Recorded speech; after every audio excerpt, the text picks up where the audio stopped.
It was a sunny day in November 1973, and the world of rock and roll was in for a delightful twist. The Beatles had gone their separate ways just a few years before, leaving fans grappling with the end of an era.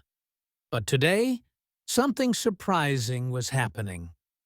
Ringo Starr, known as the steady beat and joyful heart of the Beatles, was about to release his third solo album, simply titled Ringo.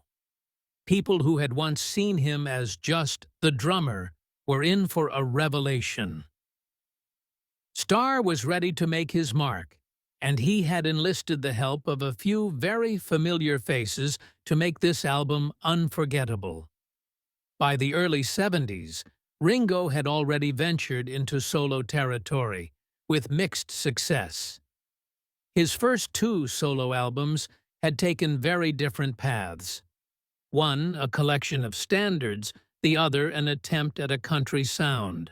But with Ringo, he was stepping out with a true rock album, one that he hoped would capture not only his talent, but his personality.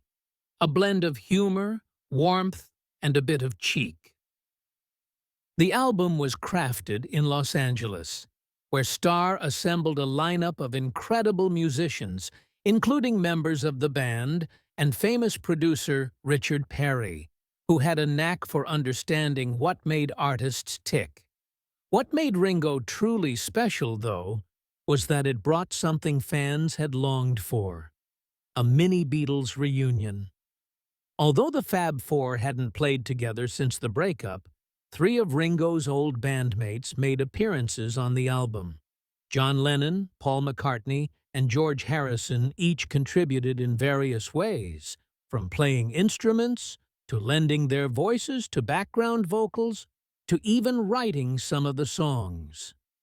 It was the closest thing fans would get to a Beatles collaboration in the 70s, and that touch of magic gave Ringo a distinct energy that set it apart.